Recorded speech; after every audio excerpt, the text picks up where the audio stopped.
कुंभकर्ण के वध से रावण का दिल टूट गया। वह शोक से मूर्छित होकर गिर पड़ा और तरह तरह से विलाप करने लगा। आज मेरी दाहिनी भुजा कट गई। देवताओं, आज तुम्हारा डर दूर हो गया। भाई, तुम्हारे मरने से लंका अनाथ हो गई।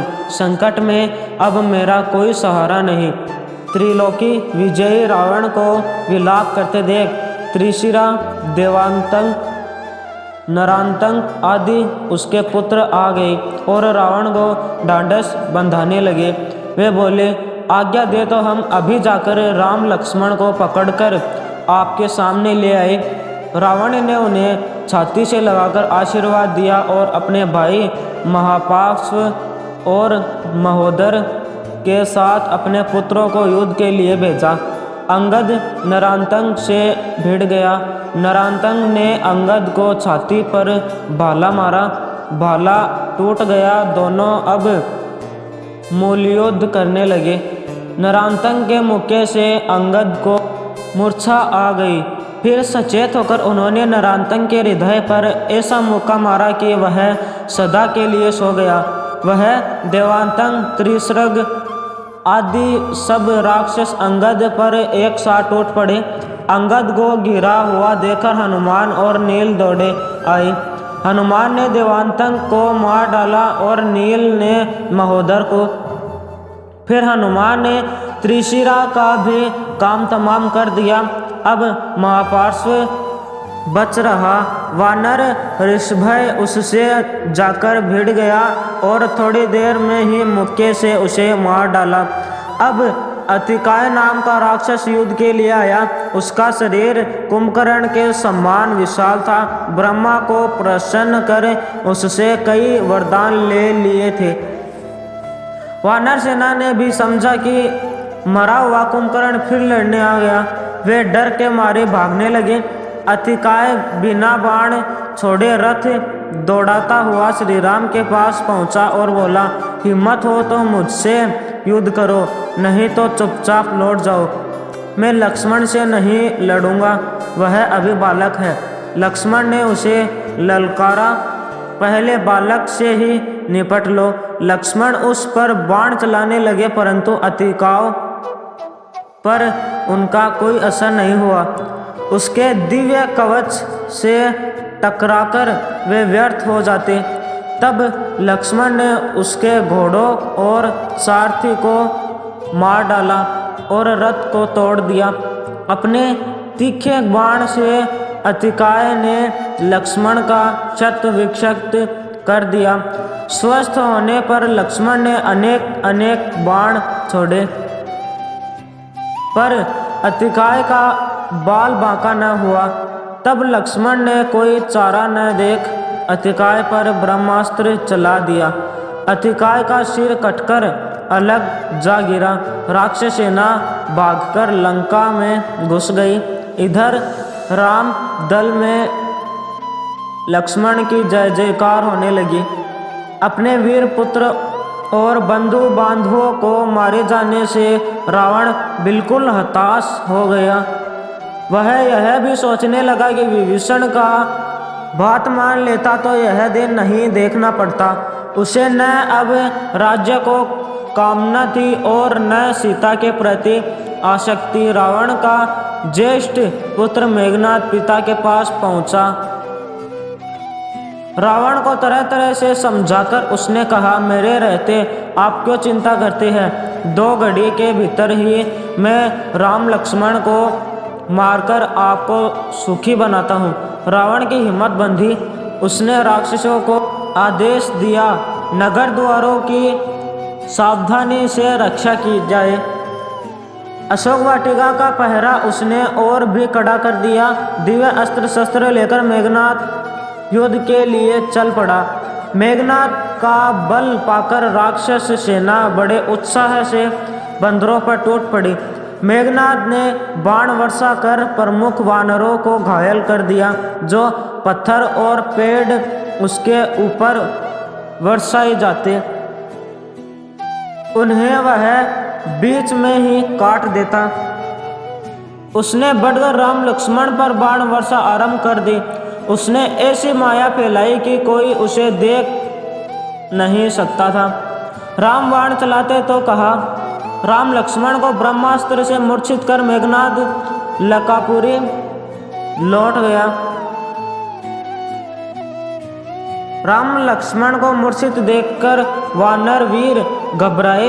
विभीषण ने उनको समझाते हुए कहा कि ब्रह्मास्त्र का सम्मान करने के लिए वे मूर्छित हो गए हैं, ठीक हो जाएंगे। जामवंत के पास जब विभीषण मशाल लेकर कुशल पूछने पहुँचे तो जामवंत ने कहा, पहले यह बताओ, हनुमान तो जीवित है? अगर वे जीवित है तो वे मरे हुओं को भी जीवित कर लेंगे। यह सुनकर हनुमान ने उनके चरणों को प्रणाम किया। जामवंत ने कहा, पवनपुत्र, तुम हिमालय पर जाओ और कैलाश शिखर से मृत सरजावनी, विशल्यकर्णी, सुवर्णकर्णी और संघादि औषधियाँ ले आओ। इनकी चमक से ही इन्हें पहचान लोगे।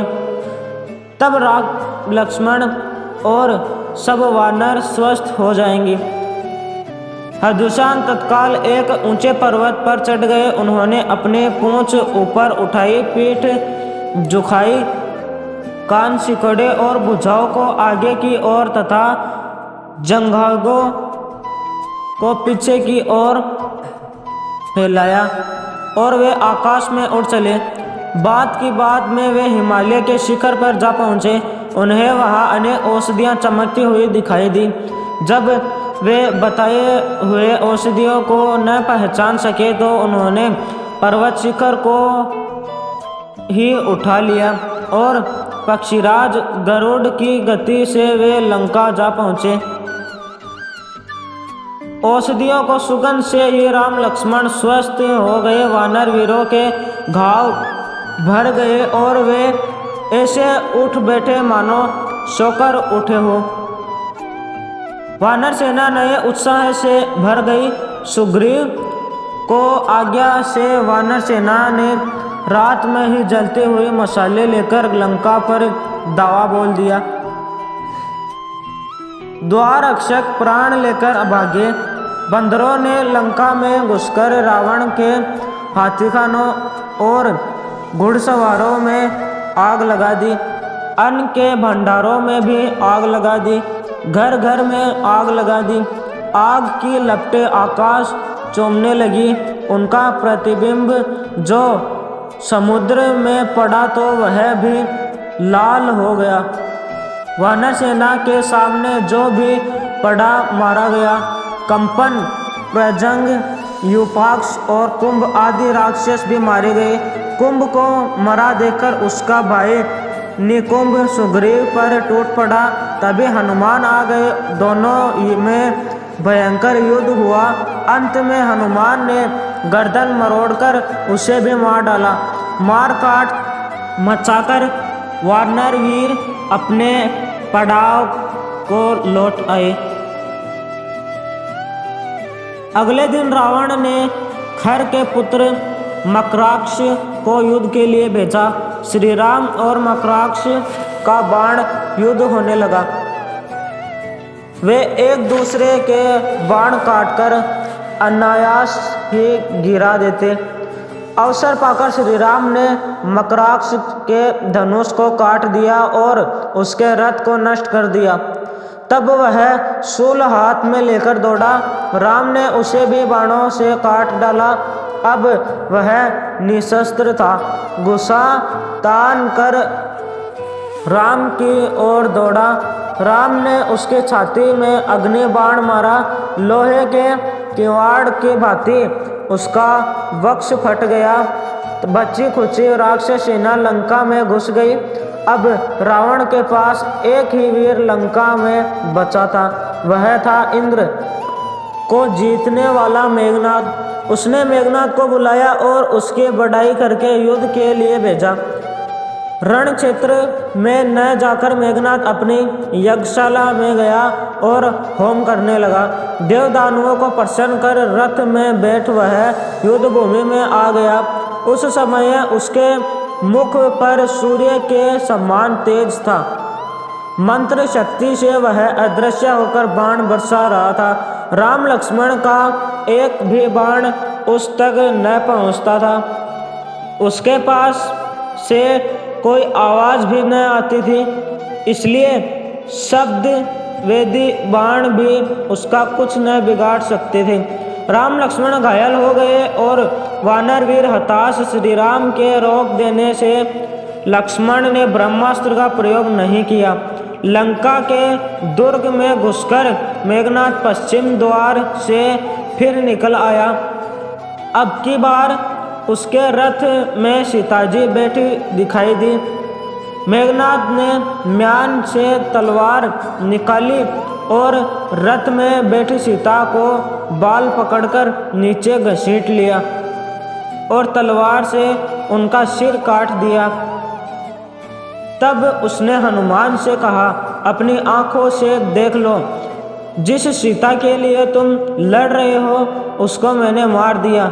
सीतावध का समाचार पाकर श्री राम और लक्ष्मण भी रोने लगे।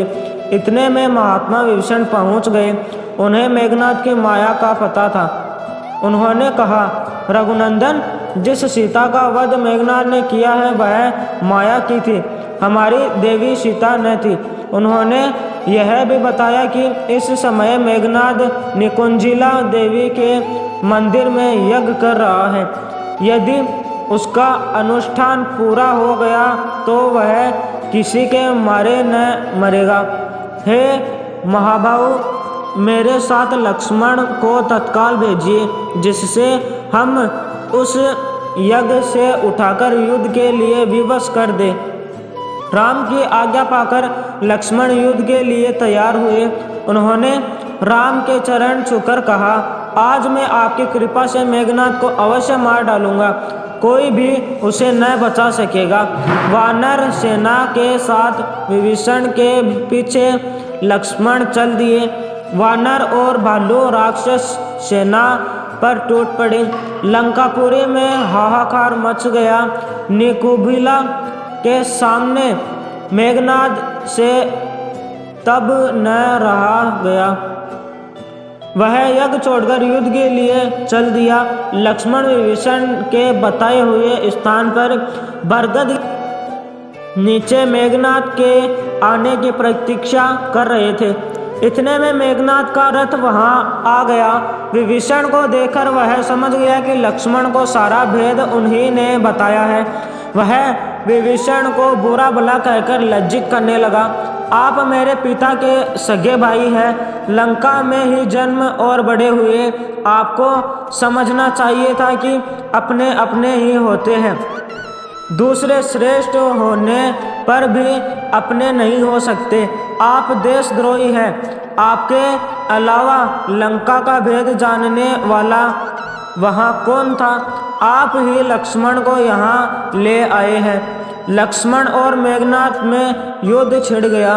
उनके बाण वर्षा देखकर रोए खड़े हो जाते थे। विभीषण बराबर लक्ष्मण का उत्साह बढ़ा रहे थे। वानरों को भी उन्होंने बढ़ावा दिया और कहा, मैं ही इसे मारता, पर मेरा भतीजा है। लक्ष्मण के हाथों आज अवश्य यह मरेगा। तुम राक्षसी सेना पर टूट पड़ो। लक्ष्मण ने मेघनाद का कवच काट दिया और मेघनाद ने लक्ष्मण का। तब लक्ष्मण ने उसके सारथी को मार डाला। मेघनाद रथ भी हाँकता और बाण भी छोड़ता।